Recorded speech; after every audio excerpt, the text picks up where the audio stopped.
Don't you ever make me curse you, Mr. John shouted, his voice shaking the walls of the house. But it was already too late. The words had left his mouth, and some dark forces in the air had caught them. In the heart of a busy African town, lived a man named Mr. John. He was loved by everyone, and many wished to be part of his family.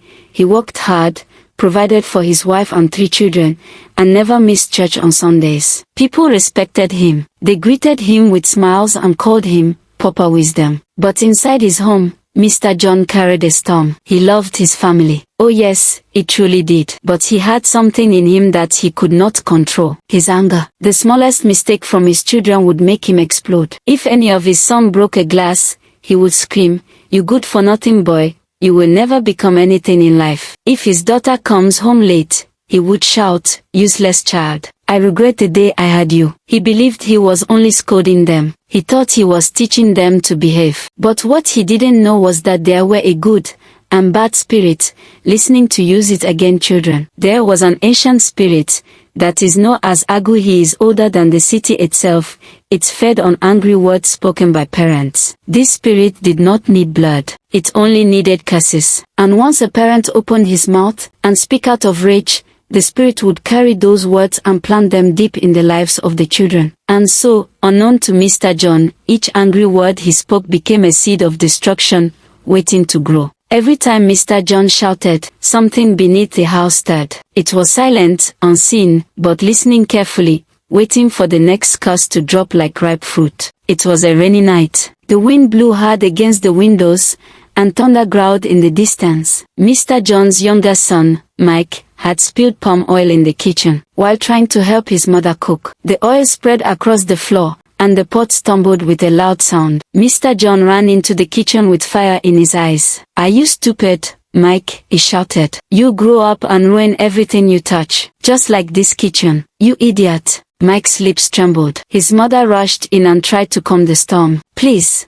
my husband," she said softly. "He's only a boy." But Mr. John pushed past her and stormed out of the kitchen. Mike sat on the floor, wiping away tears with his oily hands. Beneath the wooden floor, just under Mike's feet, a cold breath rose. It was Agwu. Agwu is a spirit of wasted destinies. Agwu had been bound in that land since the days of the Old Kingdom. That makes him have no power to destroy life, unless a man, full of anger, gave it a voice. Mr. John was becoming that man. Every insult, every harsh word he threw at his children became an offering. Agwu whispered, its voice like rustling dry leaves. "Keep cursing, Mr. John. Your tongue is mine." The house was peaceful on the outside, but beneath the surface, darkness was growing, feeding on the anger of a father who meant well, but did not understand the power of his words. And slowly, it began to stretch its fingers toward the children. Years passed after the incident in the kitchen, and Mr. John's anger continued like a boiling pot with no lid. He would return from work, tired and stressed, and the moment something went wrong, his voice would thunder again.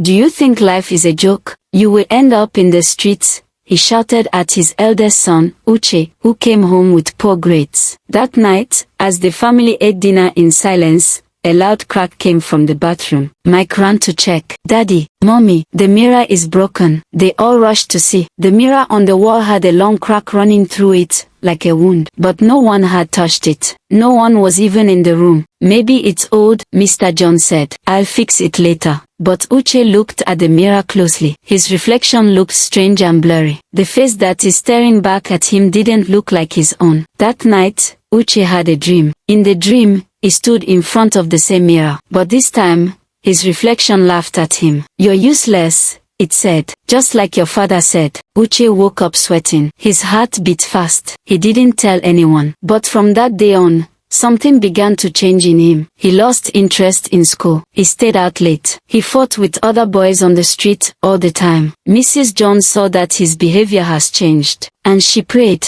and wept quietly. She told her husband, "Maybe you need to talk to him gently," she pleaded. "He is not himself, and I can feel it," she said. But Mr. John only replied, saying, "That boy, he's just stubborn and lazy. If he doesn't change, he'll end up in prison." While deep down below, in the shadows, Agwu smiled. Every word, every curse, every insult. It's my food, he said. On the other hand, Mr. John's children's future was slowly being eaten bit by bit. Mike's hands caught fire.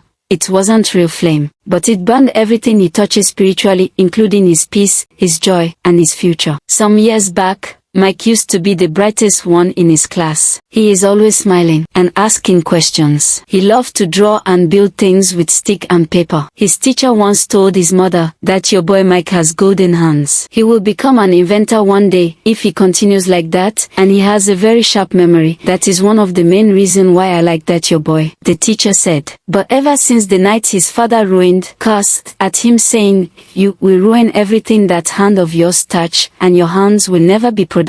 Something changed. Mike began to fear his own hands. One day he tried to help his mother cook again, but the soup spilled. The next day, his teacher gave him a piece of chalk to write on the board. As soon as his hand touched the chalk, he could not remember what the teacher just teach, and she had to teach him again, but yet he could not get it. Why is this happening to me? He said to himself one evening. He looked at his hands, and for a moment, he thought he saw smoke rising from his palms. He blinked. It disappeared. But inside his heart, a belief had taken root. Maybe Papa is right. Maybe I really do ruin everything. And that was all Agwu needed. The spirit had no body of its own. It could not enter the house through the door, but it entered through the cracks that Mr. John's words had made. Every time he cursed his children, it was like opening a window for the spirit to creep through. That night, Mike had a dream. He saw himself walking in a big field, everything dry and brown. He reached to touch a flower, but the moment he did, it withered and turned to ash. He woke up screaming. His mother rushed to his side, holding him close. It's just a dream, she whispered. But Mike didn't believe her, because deep down, he felt the truth. His father's words were becoming real, and his hands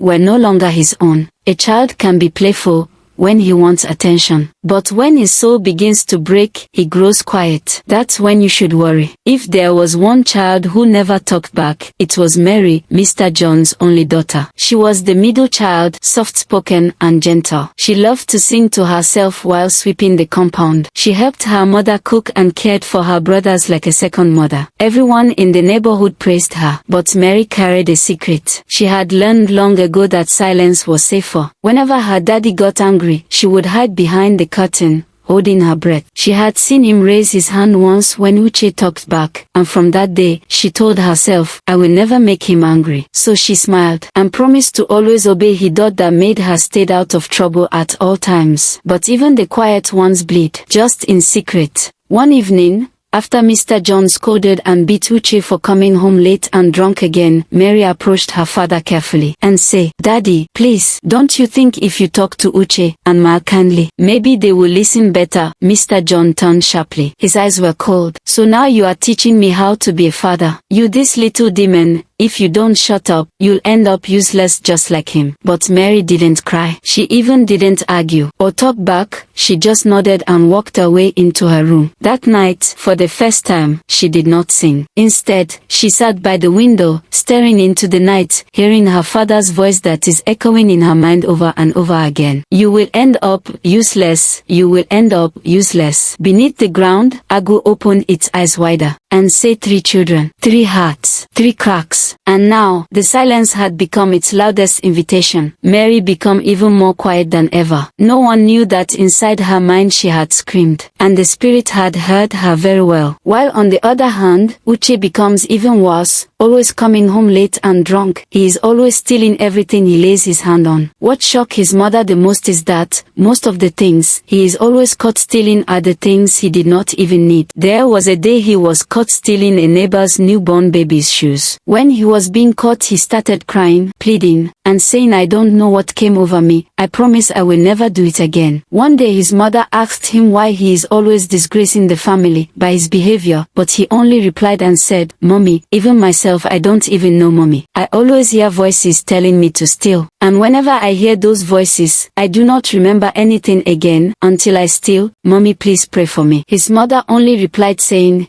if that is the case, something is wrong somewhere, and I must find the root of it.